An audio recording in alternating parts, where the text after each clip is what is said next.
kill. Go to war. Thank you, sir. Amo, you magnificent bastard, I read your book!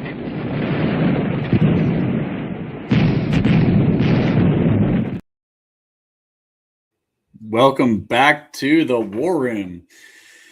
Now that all the NFL draft stuff is over, we are officially starting to put out content for Steelers Sanctuary Union members only. This is going to be one of those things right now. We are going to do a video today on Jamel Dean.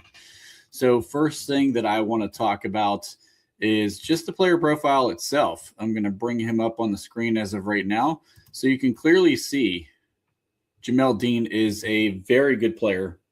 This was a great addition, I think. I know some people are going to talk about the age being 29 years old. At cornerback, we have not had great success once players hit that 30-year mark in recent memory. But Jamel Dean has been this just model of consistency.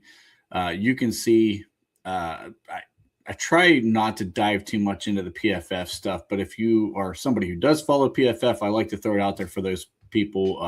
So when you look at him, 80.6 grade, which ranked third in cornerbacks overall last year.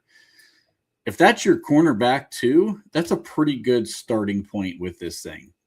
You can see he logged a decent number of snap counts, 661. I did notice that when Tampa played, they did try to rotate one of their young guys in there. I think you could see that they thought this was going to be a contract year when they could get opportunities to get Jamel Dean off the field. Get young guys some playing time. They did do some of those things. Had 3 interceptions this year, had 1 PBU. Not tremendous stats for a guy with some of the production that he has put up on the film, but not bad either, right? So, like, he's not a ball hawk. He's just a model of consistency. And I think if you also look, you can see started a fair number of games. He has missed some time, a couple of games here and there each season as you look through him. This year, he was kind of the corner 2 in Tampa Bay. So I think that's something to consider. Completion percentage when targeted this year was only 49.2%. That's fantastic. Saw 59 targets, so he doesn't see a ton of targets. Now, they did run some zone. They ran some man. They did some mixtures of things, and I will dive into a little bit of that here on the film once we get into it. But on here, he was credited for 2 touchdowns. 1 the year before. So 3 touchdowns over the last 2 seasons. When you got him and Joey Porter Jr. matched up together as the outside corners on a team, that's a great thing to have. Missed tackle percentage for an outside corner. So we've had some issues with some tackling here in Pittsburgh as well. If you look at those numbers, you can see he's pretty consistent. He had a few years where it was a little higher. He had 6.3 in 2024, 7 in 2021, and 8.7 in 2019. But outside of those years, you see 3.1, 3.4, 3.2, and 2.1 this year with 49 tackles. And that's some pretty dang good numbers for an outside corner. So I like what you see there. Of course, you see he does not blitz a lot. He did have a quarterback hit, had a sack this year as well. Actually, it was a strip sack. It will be in my footage later on. Some of the other stuff, I mean, the rating, you can see it's not good when thrown at. The quarterback rating when he's thrown at is not good. So Jamel Dean is a really nice player. I also wanted to put up another slide here with some more of like the PFF grading. So again, if you are a PFF kind of person, wanted to throw up some of the games here. So this is all from this year. If you're looking at the top part of this chart on the screen, coverage grades aren't bad, right? I mean, he had a bad game week 6. That was the San Francisco game. Yes, the San Francisco game. He had a bad coverage grade in that game. I've got more clips from that game than any other game on the film. I tried to pick up a few different games here that I wanted to go through with all of you. Had a great coverage game week 7, which was against the Lions, which he was, I mean, anybody who watches the Lions, you know they've got two guys at the wide receiver position that can do some damage with Amon-Ra St. Brown. Jameson Williams, another guy, two totally different players. He matched up against both of those guys at times in some one-on-one situations. So I think that pretty much if you go across the board on this, yards per reception, not great, not bad in a lot of these different games here. You'll see there was one in San Francisco that was pretty rough, but it was a zone coverage situation. And the other thing is, if you want to look at the totality of his career in the PFF grading, I mean, he is as rock solid and above average and a total model of consistency. So it is not just a game-by-game basis this year that this was a one-off fluke where he rated the 80.6. You can see the 75.7, 74.3, 77. I mean, it's just consistent all the way across the board throughout his career. So, look, Jamel Dean, if there's a thing you can talk about Omar Khan, I know Dave has been really hammering on Omar Khan, especially lately. But the one thing that you can't argue is this is a great signing. And he and Joey Porter Jr. are going to be paired up with Patrick Graham coming over to fix a lot of the issues within this defense. I think that is something that you really, really, really want to talk about as far as a good sign for this entire secondary moving forward. Now, how the rest of the pieces are going to fit in, I don't completely know yet. Plan on doing some more film as we go through this. But for right now, what I'd like to do is kind of get into some of the Jamel Dean footage so we can start taking a look at this player and see exactly what we're getting from him. This is going to be against the New York Jets. Jamel Dean is going to be highlighted right here at the top of your screen. This is going to be Garrett Wilson. Now, Garrett Wilson, I think, is a wide receiver one amongst most teams in the league. There's some people who don't really share this same feeling, but with me, I totally believe that he's a wide receiver one on this. So I'm going to go through this, and I'm trying to do this a little differently this time. So I hope this comes off very well for everybody. This way you can kind of see my cursor move and see some of the things that I'm trying to highlight here. Now, this is Tyrod Taylor at quarterback. This is early in the season. This is actually a week 3 game against the Jets. So you're going to have a man coverage situation. You can see Dean sneaking up to the line right there. This is going to be a press man situation. So here's the thing that I've noticed in his game that he doesn't do that other corners do in press man situation. He is not the most handsy guy. So you're going to see the release. Again, this is going to be at this matchup here at the top of the screen. You're going to see the release. There's no hands right there, which allows Wilson to get a clean release to the outside. It gets the hips flipped early for Jamel Dean, but he's still in pretty good coverage situation right here. And then right there, you can see the stop. Jamel Dean kind of slips on that stop just a little bit. Garrett Wilson's going to work back to the football, but Dean does recover and kind of, it's the body, it's the punch out. There's a little bit of where I think Garrett Wilson probably should have used his hands better in this situation. He didn't get his hands up very well. I wish he would have done that, more of a hands catch in that situation. We're going to see this from the other side, and then I'm going to play it back real quick. So you're going to see the Tyrod's going to be pretty clean pocket here, gets a little pressure late. But again, there's that late hand right there from Jamel Dean, and we're going to bring that play back. Because, again, I don't like the release being so clean right there. And then you'll see at the top of the route, Dean's in pretty good position right here. You can see that he's breaking down as Garrett Wilson's breaking down. He gets a slight slip right there at the end. Where that foot slipped right there, had he been able to break on the ball there, this might have been a PBU right off the jump. But Garrett Wilson works back to the ball. Dean plays through the ball. I just think that is something where it's good coverage.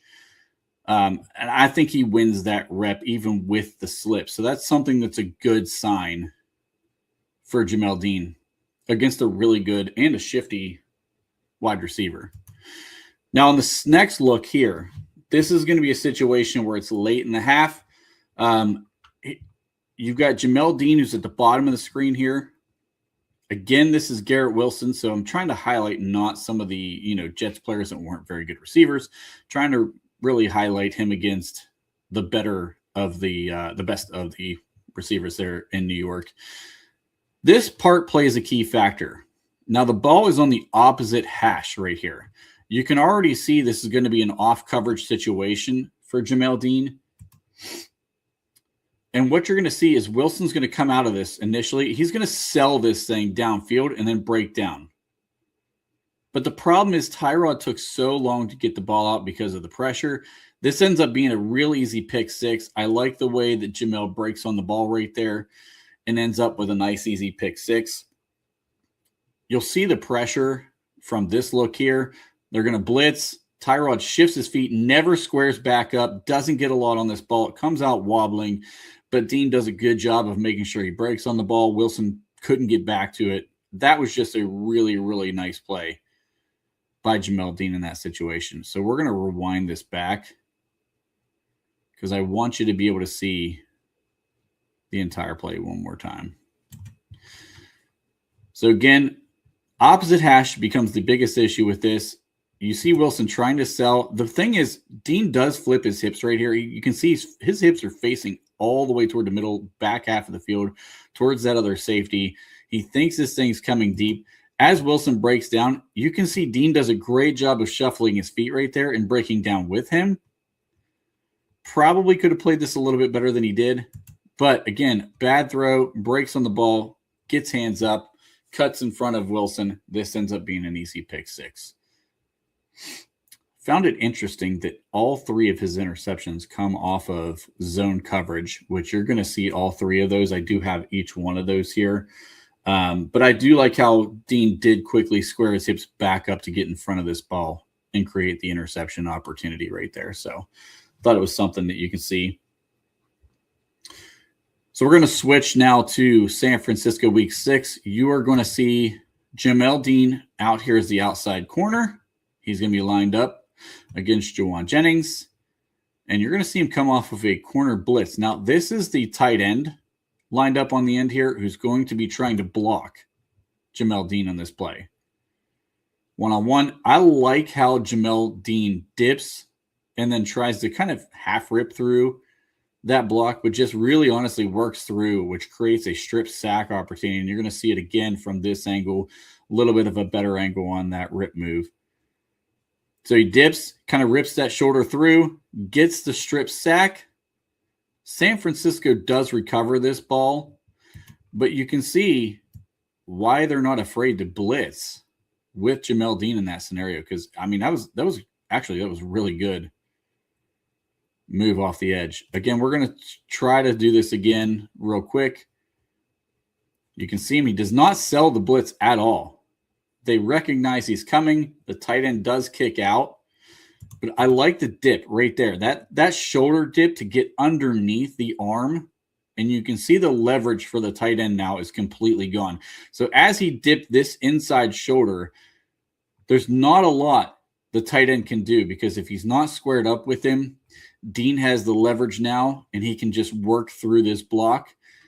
Of course, you can see Mac Jones is all focused on all three of these receivers on this right side of the field. He's not even looking at the backside right now. So a lot of times quarterbacks are taught to throw into the blitz, which would be down to this player here. But the progressions were at the top end of the field. There was no check. He did not see this coming. This is a play where you can obviously tell San Francisco had no clue that Dean was going to be coming off of this blitz. Again, he works through, gets the strip sack. San Francisco does get the recovery, but that's a big play for your defense right there. And this was early. I think this was a second down play for them, so created a long third down situation. Again, with the rip, strip sack, you can see the hand come over the top. He was looking for the strip sack the entire way, which is crazy. So on this play here, you can see this is going to be Jamel Dean on the back end. They're rolling into a cover 2 on the back end with Dean not playing as the corner on this play. He's actually going to be one of the deep safeties. You've basically got a 4-man route here. So you've got a guy in the flat. The tight end's going to work the flat. And you've got 2 deep routes coming down the field.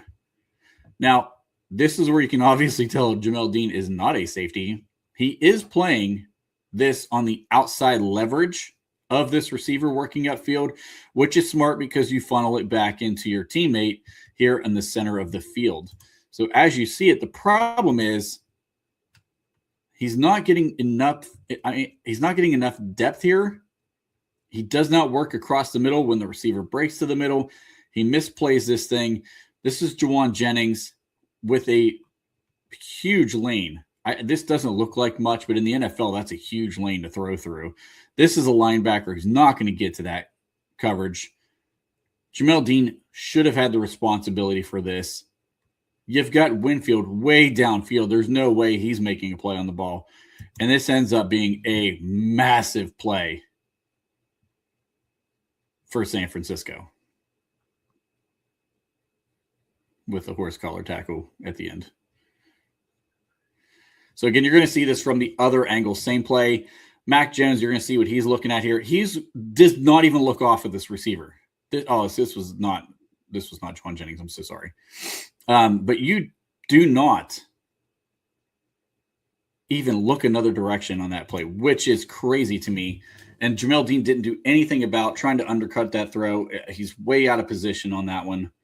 And I just don't understand what exactly he was looking at on that play, which he's obviously a better man cover corner than a zone guy. He's not terrible in zone, but rolling him into those deep coverage situations, I saw that more than once, not quite to that extent where the play ends up getting to be a 50-something yard gain. But I saw many situations where he just looks kind of lost back there. So if you're going to roll coverage into a cover two, Jamel Dean might not be the guy that you want to roll into. So we're going to set up this. You're going to have a real tight formation here for San Francisco as they're approaching down inside the red zone here. They're inside the 15-yard line. Jamel Dean is actually going to be the outside corner on this top end of the screen. It's a pretty reoccurring theme. If you want to see where Jamel Dean is on the Buccaneers film, just look to the top of the screen here. That's pretty much where he's at every time unless he's rolled back into that deep cover situation. So this will show his ability in run defense. You can see Juszczyk's coming out, who's going to be attacking the safety on this play, or linebacker. I guess it was the edge player who's playing off ball right here. Jamel Dean just kind of undercuts through that, works underneath to get the tackle for a minimal gain. Now, that's big because of the fact that we struggled so much against Buffalo, who ran in some heavy formations and just continued to run zone plays repeatedly. Juszczyk was not worried about him. That was not his responsibility. But Dean, instead of sitting back and waiting to see where this play goes, I like that he undercut that and just attacked the run right off the bat. So on the following play here, this is another situation where you've got Jamel Dean. He's in an off coverage situation at the top of your screen right here. This time it actually is Juwan Jennings. I'm not just telling you it's Juwan Jennings. So sorry about that earlier. You can see he's got some off coverage. They're playing more of a press down here at the bottom of your screen. So they're going to roll the coverage up top here, and you've got a cover one out on the back end. So by all accounts, this looks like it's going to be a man coverage until you see the rotation from the bottom of the screen. You see the corner bailing. And again, I told you they roll those coverages. So you're going to have a cover two look on the top end. Dean's responsibility is actually the tight end running this out route right here. You can see the linebackers got this. This is kind of like a cloud zone cover look right here that they're running as the nickel kicks out to the outside to cover this flat. Dean is responsible for this flat out here. The safety in Winfield, who's trying to get over here, is responsible for this. Mac Jones sees the zone rotation, but the problem was Jamel Dean does a good job of coming off of his zone, dropping into that coverage, and making the interception. So we're going to go back and watch this whole thing unfold one more time as I went way too far back. So again, you've got Jamel Dean off coverage.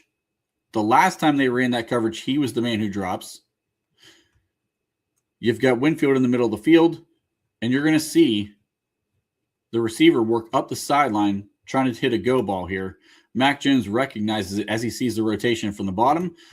Right there, you could see Jamel Dean's covering this until he sees Mac Jones release the ball. This is a great instinct by a veteran player who doesn't just know what his role is as far as the flat, but keeping your eyes in the backfield and recognizing the ball's out of the hand from Mac Jones, and he can see the flight of the ball where this is headed. So he's going to go ahead and break off his man and just make a great play right here.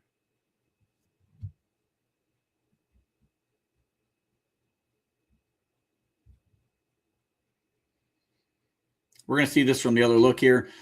You're going to see the rotations. Mac Jones recognized it, goes straight out to the left, thinking he's going to have the open man. Again, it's a great job by Jamel Dean, just making sure he gets out there and undercuts this throw. So this time, we're going to look at Jamel Dean going up against Amon-Ra St. Brown. So I already told you, he's always going to be to the top of this screen here. So you're going to see a one-on-one opportunity between he and Amon-Ra St. Brown. So as this thing lines up, what you're going to see is a single high. They've got three linebackers out here. Or I'm sorry, the safeties drop down with the two linebackers, basically in a three linebacker look here. McCollum's got outside leverage. Dean's got outside leverage right here. Amon-Ra St. Brown is going to be lined up, and he's recognizing the single high coverage.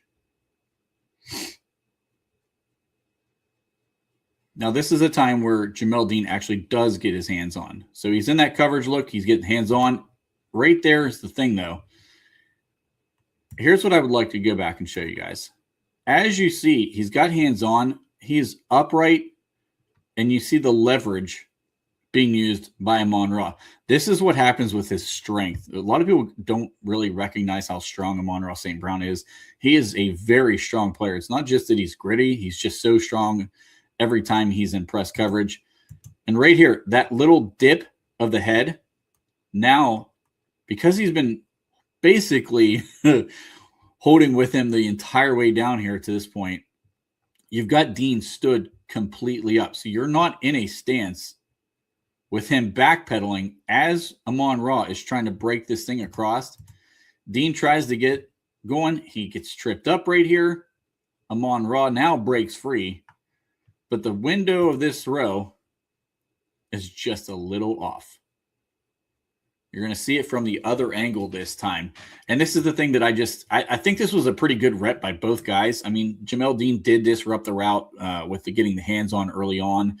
You could see that Amon-Ra fought through it very well. I mean, look at that. It's a battle right there and to this point where the trip comes, Amon-Ra breaks out. That could have been a pretty massive gain if the ball is out and on time. Unfortunately for Detroit, that didn't go that way.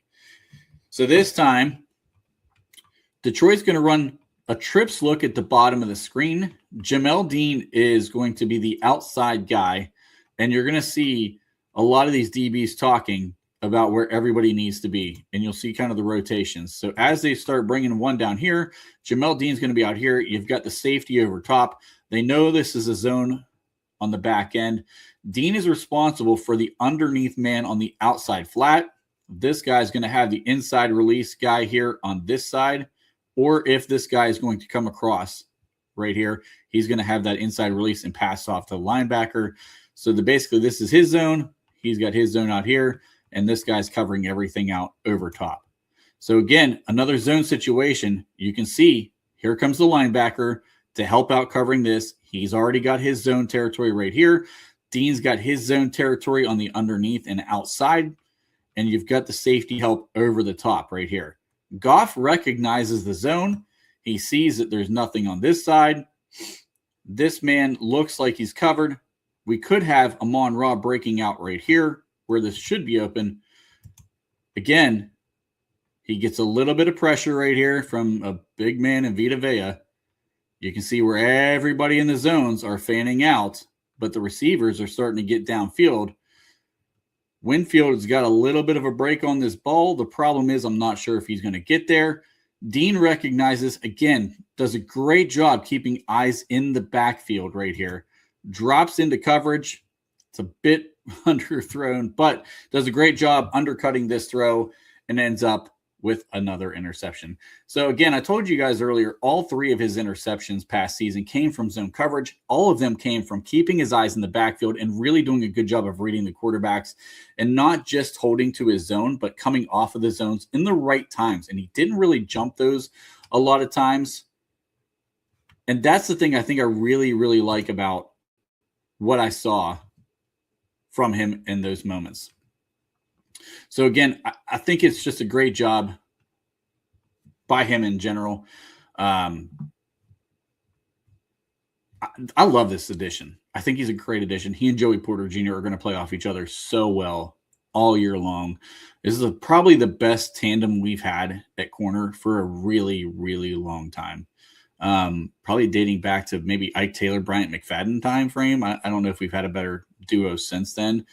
But this is definitely a duo that I think we can do a lot of work with. They don't give up a lot of touchdowns. They don't give up a lot of receptions. As I've shown you guys in the stats, they don't really give up a high completion percentage. I mean, if you go down through the line of all the things that really affect a game from the cornerback position, the outside guys against Pittsburgh are going to have a lot of work to do because these two guys are going to work you to death. And I think that's something that's going to be really, really important for us moving forward. So this is actually my first official War Room doing it this style. It is a little bit different for me, but I appreciate anybody who's going to be on here watching this. I do always welcome feedback to these things. I wasn't sure exactly how long this goes because typically I have somebody here with me. We do a lot more talking through together. We take some stuff from the chat. So now that I know time frame wise, I'm actually going to probably add some more plays to these as we move forward. I run about 8 plays each one of these War Room sessions right now. I plan to do probably, I'll try next time. I think I'm going to try bumping this up to 12 because we're still under a half an hour on this recording right now.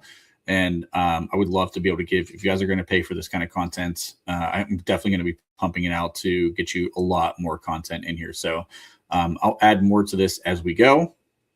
That way you guys all feel like you're getting your money's worth out of this.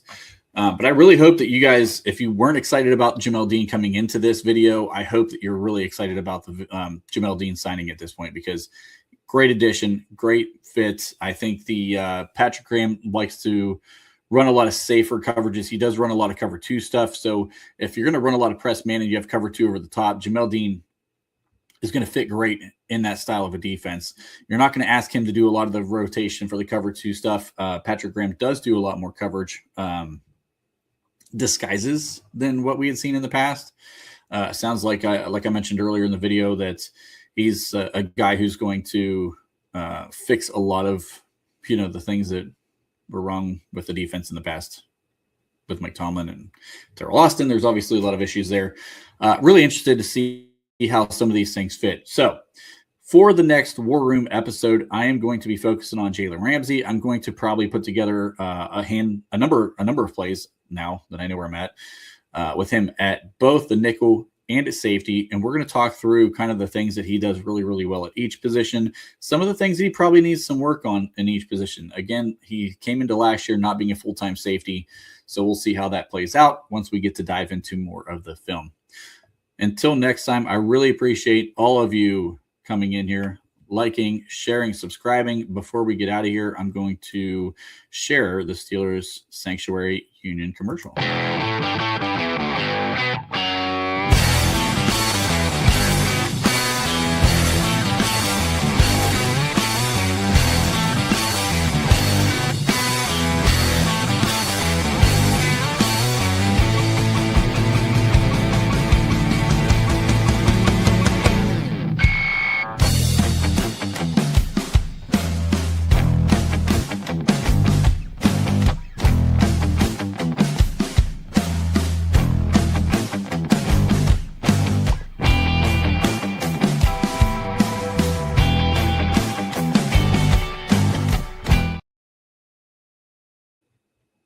All right. Thank you for everybody watching once again.